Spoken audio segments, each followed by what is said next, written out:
terakhir perkuliahan, insya Allah minggu depan kita sudah UAS ya. Jadi untuk UASnya silakan dipersiapkan ya materi soalnya sama seperti yang kita bahas waktu saat perkuliahan ya. Oke, kita lanjut materi kita terakhir berkaitan dengan sambungan ya. Sambungan ini eh, lanjutan dari sambungan yang di baja sebelumnya ya, di mana sebelumnya kita sudah membahas di baja yang semester sebelumnya ya, itu berkaitan dengan sambungan untuk batang tarik, kemudian batang tekan ya, sama ya dua itu ya. Kemudian nanti ini kita masuk ke sambungan eksentris ya, di mana sambungan eksentris ini itu berkaitan dengan menahan gaya momen ya atau di lentur gitu di balok antara sambungan balok dan kolom.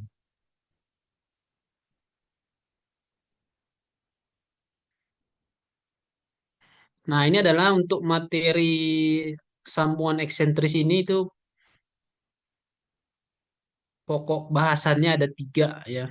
Ada tiga. Yang pertama yaitu review struktur baja, sambungan struktur baja ya yang saya sebutkan tadi, yaitu sambungan tarik dan tekan ya. Ini mungkin sekilas atau prinsip-prinsip kerjanya aja ya yang kita bahas di sini ya. Kemudian sambungan eksentris pada baut ya. Nah, kemudian sambungan eksentris pada las ini mungkin eh, sepertinya tidak ini ya, tidak sampai di las ya. Sebenarnya las itu lebih sederhana dibanding dengan sambungan pada baut ya. Nah, ini kita review dulu ya. Kita review berkaitan dengan sambungan sederhana ya, di mana sambungan sederhana ini umumnya dia bekerja pada batang tarik dan batang tekan ya, di mana batang tekan ini bekerjanya searah dengan serat penampangnya ya.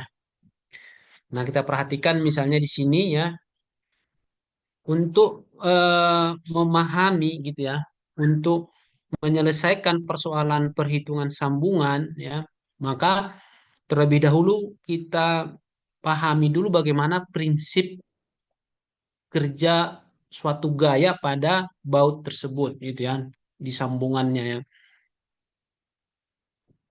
Kalau kita perhatikan ya prinsipnya misalnya ya, kalau prinsip kerjanya seperti ini ya, ini di sambungan pada struktur batang tarik dan batang tekan ya, ini batang tarik ya, dia bertarik, ditarik berlawanan arah ya, kemudian disambung dengan sistem sambungan seperti ini ya. Maka ya apa yang terjadi di sini, maka eh, gaya tahan ya atau kekuatan atau gaya tahan lah bahasanya ya, atau kegagalan juga bisa disebutkan, untuk kegagalan struktur ini itu disebut dengan kegagalan geser ya, tergeser dia. Berbeda ketika misalnya eh, gaya tarik ya terjadi pada baut. Ini kita perhatikan bukan di batangnya ya. Kalau di batangnya memang dia berprinsip sebagai gaya tarik gitu ya, gaya tekan. Tetapi cara kerja dari sebuah baut ini itu berbeda dengan yang bekerja pada tarik ini enggak, tetapi dia geser namanya ya. Dia bergeser. Jadi kegagalannya nanti kegagalan geser ya. Ini saya perbesar ininya ya. Bautnya misalnya ini ya. Kemudian ada batang disambung dua buah misalnya ya. Nah, jadi kita harus memahami dulu prinsip kerja daripada sambungan ini ya, yang pada bekerja pada waktu, sehingga nanti rumus-rumusnya juga kita bisa ambil apakah nanti rumus yang kita gunakan itu khusus untuk geser atau tarik misalnya atau tumpuk. Nah, itu nanti ya. Nah, ketika dikasih beban tarik di batang tarik ini tadi ya, maka kejadian yang bekerja pada baut ini dia akan geser namanya, kegagalan geser ya. Ini baut nih ya. Nah, ini akan putusnya di sini ya, di area di sini ya. Putusnya nanti pada baut ini terjadi di sini. Nah, ini namanya kegagalan akibat geser ya. Jadi kalau kita perhatikan step-step, misalnya P ini ya, ini P, beban P, diberi misalnya step-step 10 ton, 11, 12, dan seterusnya, sampai nanti batas putus daripada baut ini nanti, itu adalah kekuatan gaya geser namanya ya. Kalau kita lihat tahapannya nanti, ya sedikit demi sedikit gitu ya, biar kita pahami bagaimana kondisi geser ya. Hmm. Sedikit ya, ini mulai tergeser ini ya, ini lari ke sini ya, ini lari ke sini. Kemudian, nah, sampai misalnya di tengah ya, sampai ini, sampai putus ya. Nah, terakhir ini baut ya, baut tadi ya. Kemudian baut ini putus ya, nah, terputus satu ke arah sampit misalnya, ini arah satu ke arah kapuas. Jadi terputus bautnya gitu. Nah, kondisi ini namanya kegagalan baut akibat gaya geser ya. Nah, berbeda ketika misalnya sambungan baut itu kita gunakan sistemnya seperti ini ya. Nah, misalnya ada dua buah tarik ya. Ini review aja nih, sebenarnya sudah kita bahas di materi di baja yang satu misalnya ya. Ada dua batang tarik misalnya ya, batang tarik P. Tapi sistem eh, penyambungannya kita buat seperti ini ya.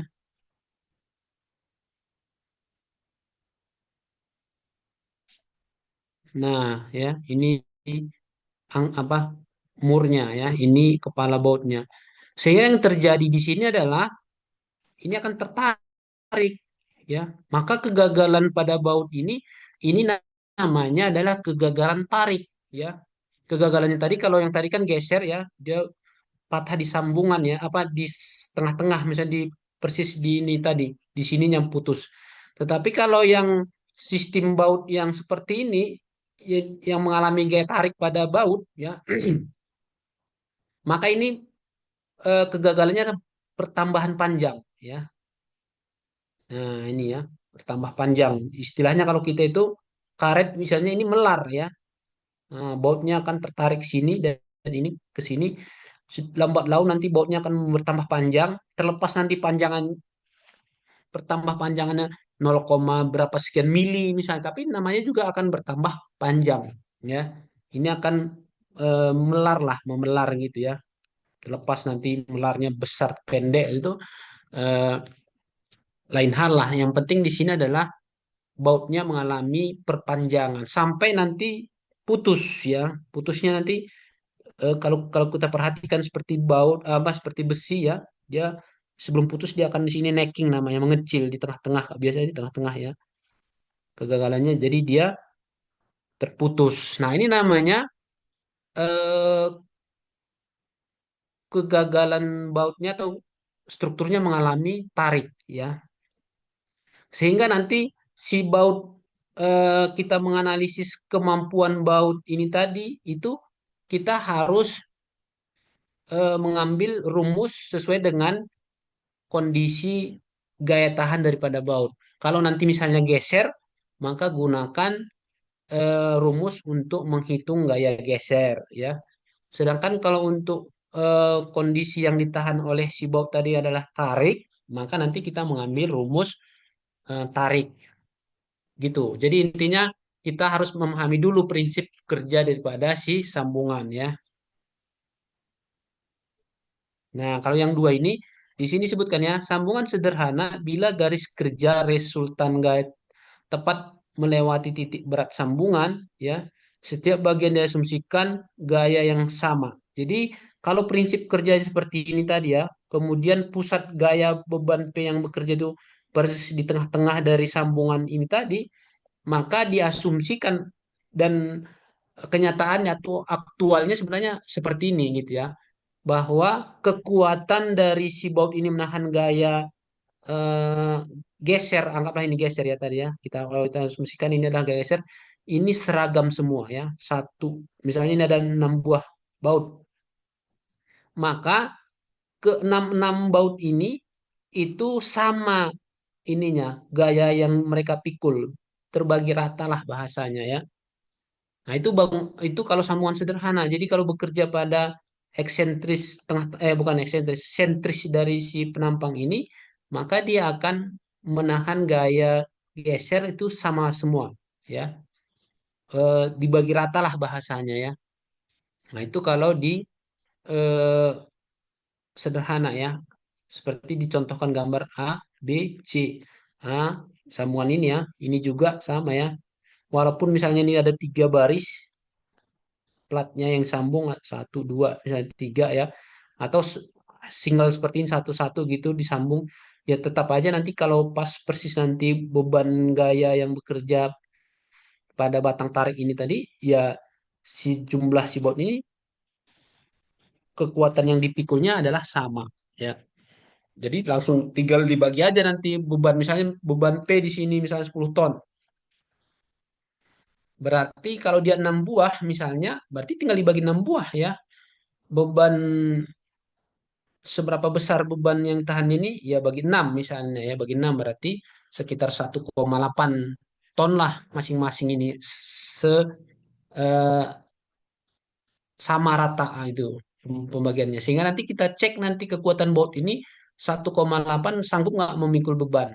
Nah gitu ya, ini kita belajar prinsipnya dulu atau apa namanya mindsetnya dulu gitu ya.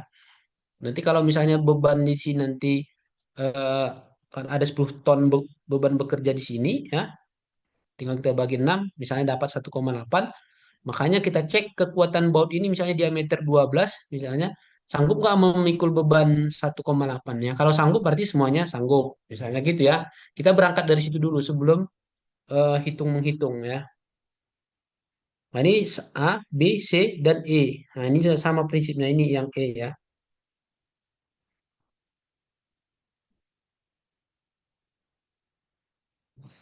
Nah, ini ya.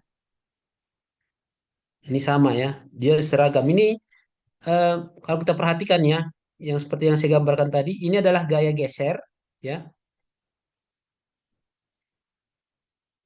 yang dipikul oleh si bautnya ya, dan gaya yang bekerja pada di sini adalah gaya tarik pada batangnya ya. Nah, kalau kita perhatikan yang gambar E, F ya, sorry ya. Nah, oh E atau F ini coba.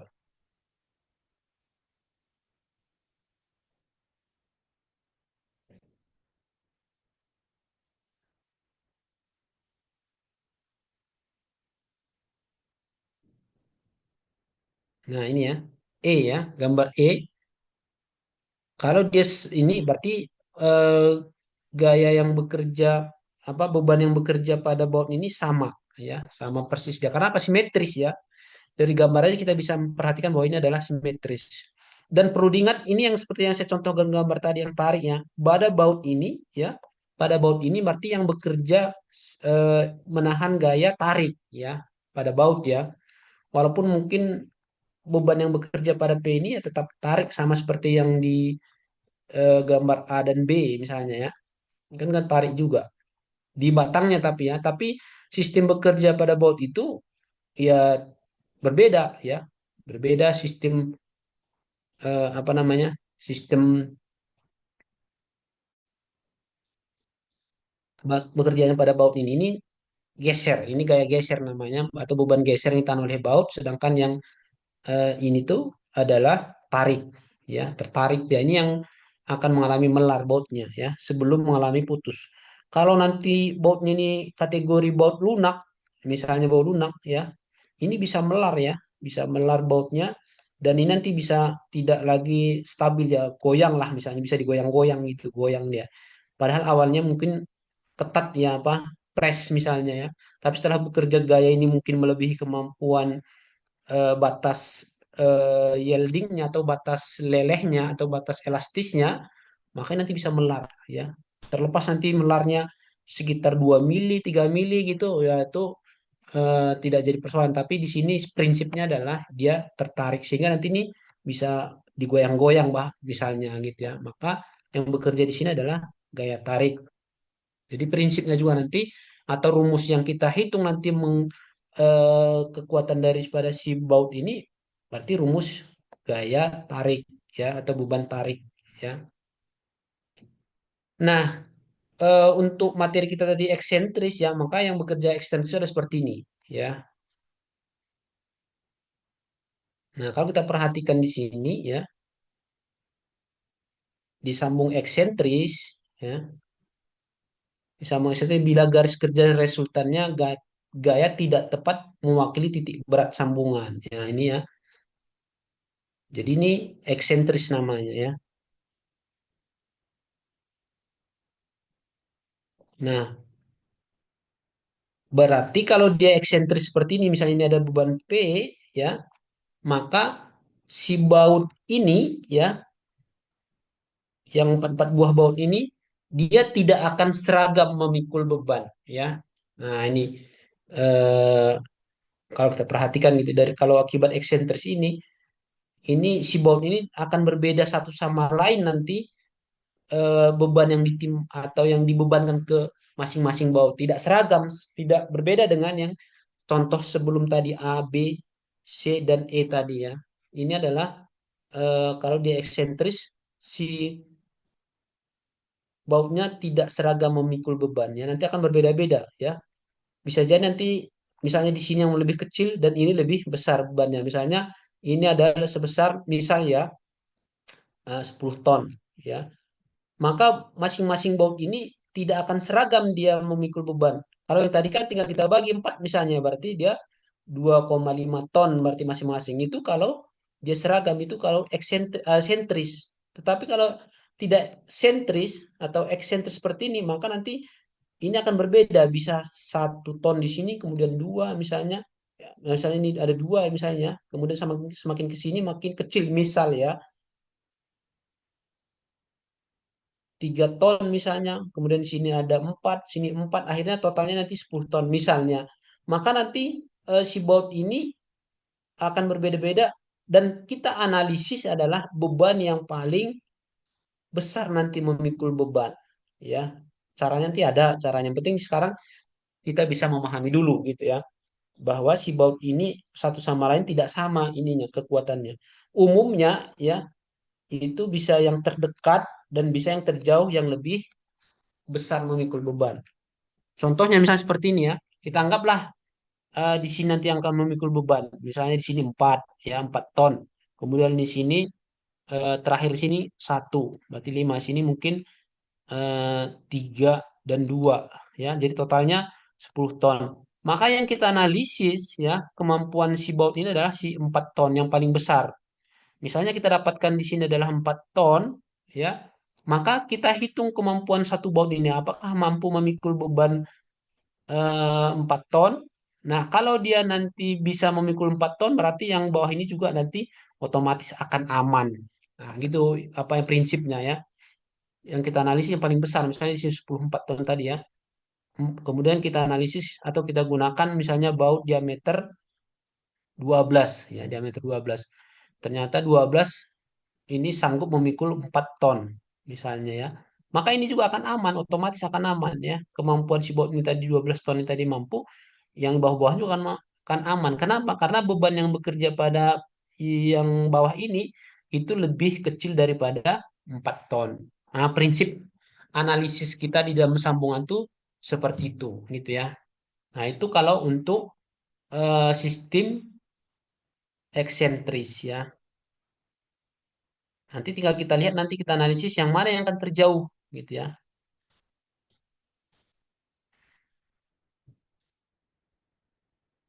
Nah, ini juga nanti akan jenis sambungan yang kita pasang itu nanti juga harus kita pahami ya. Kalau nanti prinsip sambungannya seperti ini ya, nah ini ya, di sini adalah gaya P, maka ini adalah memikul beban si baut ini, dia nanti akan memikul beban geser juga ya, geser. Karena apa, nanti ini akan berputar ke sini ya, sedangkan ini adalah kolom misalnya, maka nanti si baut yang ada di sini akan tergeser ke galang geser ya. Berbeda ketika sambungannya nanti dimodelkan seperti ini ya. Maka di sini pentingnya kita memahami dulu sistem kerja bautnya seperti apa.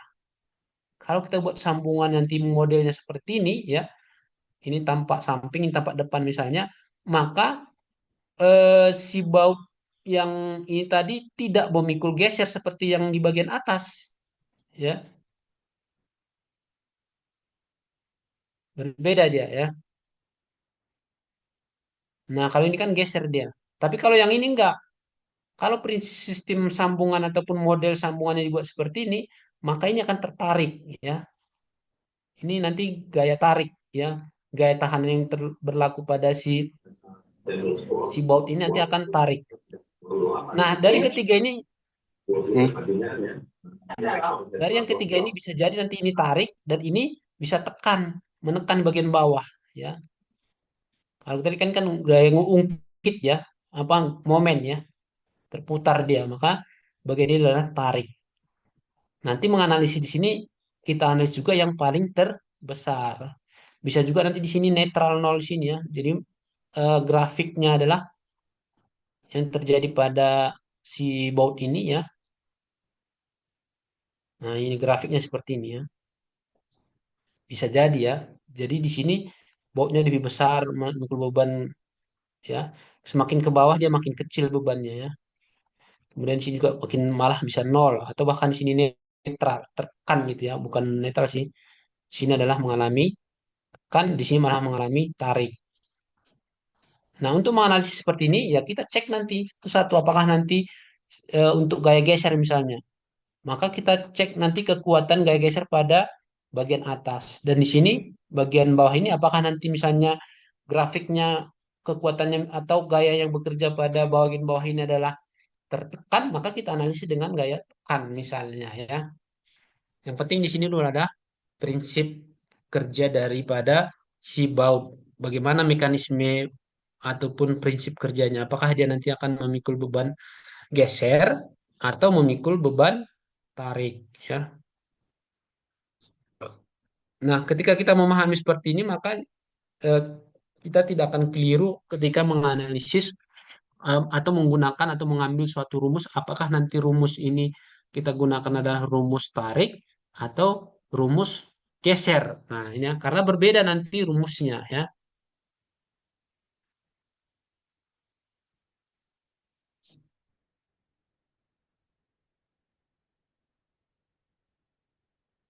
Nah, ini kalau yang tadi kan gaya geser ya pada board ini misalnya seperti ini ya. Kalau sambungan model sambungan di sini tadi misalnya sambungan eh kelewatan ya. Nah, ada gaya tarik misalnya di sini ya ke penampang ini, maka yang terjadi atau yang menahan gaya pada sambungan ini adalah mengalami gaya geser pada baut ini ya.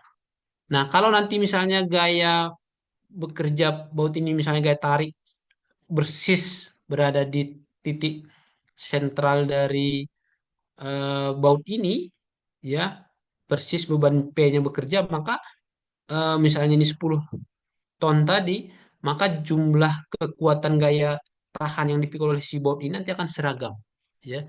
Tinggal misalnya dari sini 15 buah misalnya, tinggal dibagi aja 15 buah ininya ya.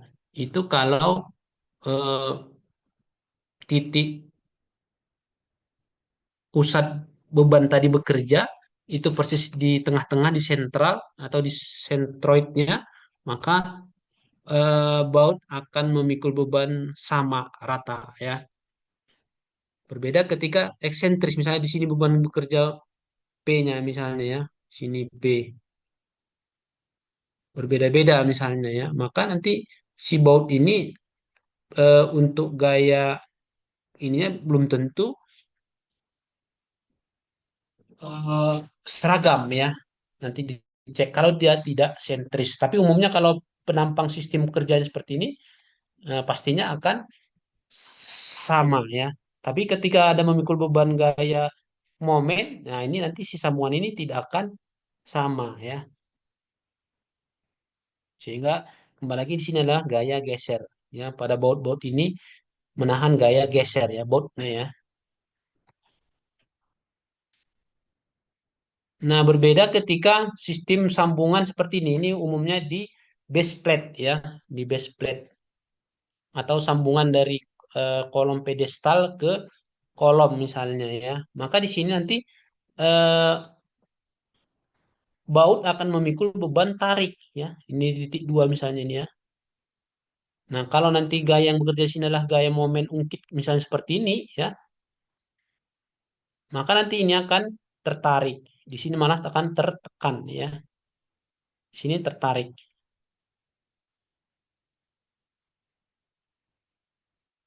Sementara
oke, kita lanjut ya. Sebelum kita lanjut, ada yang perlu kira-kira didiskusikan? Izin Pak tanya Pak, Ya udah. Nah, ya, gimana Pak Ferdi? gimana kalau saya pernah lihat Pak yang ini Pak yang pedestal ini dia ada di bagian dalam yang dekat di tanah yang panah biru ini Pak. Itu gimana Pak kalau itu berlaku gaya apa Pak? Atau sebenarnya itu kurang tepat Pak? Di sebelah ini pakai Di ini bagian pakai laptop ya. Di sebelah sebelah mana di ada bagian coba coret di, di sini maksudnya. oh ya siap Pak. Nah, di bagian dalam sini Pak saya Eh, pernah lihat Pak. Di dalam ini. di sini Iya, di dalam situ Pak. Ya, di dalam ya sampai ya itu webnya itu. Plan apa Pak? Ya di dalam situ ya. Ya di sekitar sini ada Pak tiga ya. misalnya. Nah, Nah, bisa jadi kalau tiga seperti ini ya, ini bisa garis netral nanti nih ya. Malah netral nanti di bagian di sini baut ini ya. Bisa jadi nanti ini eh, fungsinya hanya menahan geser. Ini kan ada juga bekerja bagian geser ya, ada geser, ada momen misalnya ya. Tetapi kalau untuk memikul beban momen yang tengah-tengah ini bisa netral dia, tidak mengalami tarik dan tidak mengalami kan gitu ya, sama sekali netral lah ini ya, sama sekali tidak terbebani kalau di bagian tengah ini ya. Kalau nilai momennya ini tergantung nilai momennya ini juga ya. Kalau nanti momen ini nanti besar berimbang antara gaya tekan di sini, ini akan tekan ya. Bisa jadi ini akan mengalami tekan dan ini akan tertarik ya. Misalnya seperti itu. Nah, di sini netral bisa jadi kalau grafik kita kita gambarkan misalnya grafik ininya ya, grafik kanannya seperti ini ya. Nah, yang ini tadi tengah ini di sini ya, di sini tengah ini tadi ini tengahnya dia nol ya. Di bagian sini dia tertekan. Grafiknya di bagian sini dia tertarik. Sini tertekan misalnya ya. Itu tergantung dari besarnya momen di sini ya. Kalau nanti besar misalnya relatif besar momennya di sini ya, di yang bekerja di sini tadi yang mengungkit ini bisa jadi nanti grafiknya tidak netral seperti ini, tapi nanti malah segitiga misalnya ya. Misalnya di sini nanti akan segitiga ya. Nah, segitiga seperti ini nanti tergantung nanti momen yang bekerja lah intinya ya.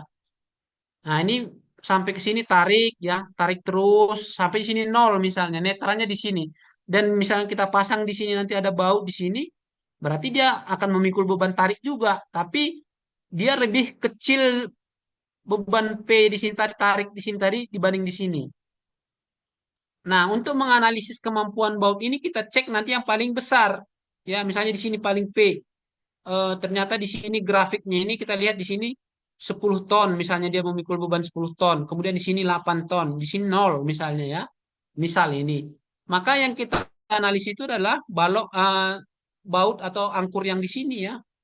Kalau dia mampu memikul beban 10 ton berarti di sini juga pasti aman ya, di sini juga aman. Karena apa di sini dia sudah mampu memikul 11 apa 10 ton, di sini eh, 8, di sini nol.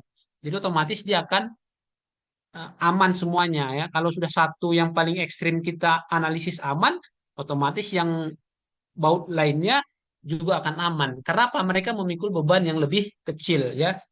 Dengan catatan ya, dengan catatan eh, dimensi dari baut ini seragam ya, seragam. Bisa memang berbeda Pak, bisa memungkinkan bisa aja. Misalnya di sini diameter 12, di sini 8, di sini 12 misalnya. Ya mesti kalau variatif seperti ini maka mau nggak mau kita hitung juga yang 8 ini gitu ya. Mampu aman nggak yang diameter 8 ini memikul beban yang 8 ton. Kalau di sini kan 10 ton misalnya tadi, maka kita harus cek semuanya gitu ya. Tidak bisa kita yang satu tadi ini yang mewakilkan yang diameter 12 ini dengan di sini kan nggak bisa karena apa di sini berbeda gitu ya. Mungkin seperti yang bisa saya tangkap pertanyaan Pak Firdiansah tadi atau ada yang masih belum jelas? Maaf Pak, tadi yang saya lihat itu dia nggak ada baut yang ini Hmm. Pak, yang baut yang terpasang ini kan. Kalau ini kan ada di sisi luarnya plan Pak ya. Kalau yang di saya lihat di peeling set itu dia cuma benar-benar baut ada di sini satu Pak, sama ya di sebelahnya situ. Nah yang ini nggak ada Pak, berarti ada kemungkinan gagal nanti ke depan Oh, Pak ya. ini di luar maksudnya ini nggak ada yang di luar tapi di dalam. Iya di dalam begitu Pak, iya. Ya nggak apa-apa, tetap jadi masalah. Nanti nanti di sini nggak akan berguna di sini ya. Nggak ada sumbangsi yang intinya nanti yang memikul beban yang dua-dua ini aja gitu ya. Nanti kita hitung nanti sanggup nggak yang dua ini itu prinsipnya. Berarti yang memikul beban ini yang di sini. Tetapi kembali lagi kita berprinsip eh, efektivitas momen, ya memang idealnya kita memposisikan di bagian sini biar lebih efektif gitu maksudnya ya. Jadi intinya di sini juga nggak jadi masalah selama tanda kutip ya kemampuan memikul beban di sini tadi aman gitu ya. Jadi sekarang pertanyaannya bahwa dimanapun kita buat posisi baut itu ya nggak jadi masalah tanda kutip ya kalau kita tidak berbicara efisiensi ya. Yang penting kalau kita analisis aman aman gitu misalnya. Ini juga contoh sederhananya. Ini ya profil WF kita gunakan 10. Ternyata yang 8 juga aman, tapi kita gunakan 10 ya. Aman juga gitu ya. Yang penting efektif nggak? Nah, gitu berbicara efektif lagi nggak? Nah, sekarang pertanyaannya, walaupun di sini nanti dipasang baut, ya kalau memang hasil hitungannya memang di situ disebutkan aman, ya nggak jadi masalah gitu ya. Tapi persoalannya lagi kembali kita eh, efektif nggak di situ posisinya gitu ya. Kalau kita berbicara efektif ya, tapi kalau berbicara aman tidaknya, ya otomatis kita harus menghitung memang menganalisa bahwa oh posisi di situ eh, aman gitu ya. Nah, kalau yang kita berbicara efektifnya, berarti sebenarnya nggak bagus di sini posisinya gitu. Tapi ya baiknya di sini. Dia lebih maksimum memikul beban lah gitu. Apalagi cakarnya lebih jauh ya, semakin apa, semakin kuat dia gitu ya jaraknya. Karena nanti akan berhitung momen nanti kan, momen tahanan ininya nantinya gitu ya. Tapi intinya ya semuanya harus dianalisis gitu ya. Dimanapun posisinya ditempatkan ya harus analisis ya. Nah kalau misalnya nanti eh, dibuat di sini misalnya dua atau empat sebelah sini dua dua gitu ya, ternyata tidak aman ya. Padahal diameternya sama, misalnya diameter 8 kita gunakan misalnya. Coba dipindah aja di sini posisinya ya. Tetap eh, misalnya ini memikul beban 10 ton ya, momen misalnya ya. Kemudian posisinya kita buat di sini, kita hitung. Ternyata tidak aman ya. Nah, kita pindah aja di sini, itu bisa jadi aman gitu ya. Padahal diameternya sama 8. Tetapi karena posisi kita salah menempatkan, dia bisa jadi tidak aman gitu loh. Berarti artinya apa? Artinya bahwa tidak efektif posisinya tadi. Artinya posisi itu akan mempengaruhi eh, penempatan sumbangan kekuatan yang dibuat oleh struktur yang kita desain. Misalnya seperti itu gitu ya. Kira-kira seperti itu Pak Firdi. Siap, Ya, makasih Pak. kalau berbicara aman tidaknya berarti kita harus analisis gitu ya. Tetapi ketika kita berbicara efektif tidaknya, nah ini harus kita pertimbangkan yang mana posisi yang paling tepat kita tempatkan di mana ya. Contoh sederhana juga kita mengambil misalnya analisis balok ya. Kita menganalisis balok. Kemudian kita menggunakan WM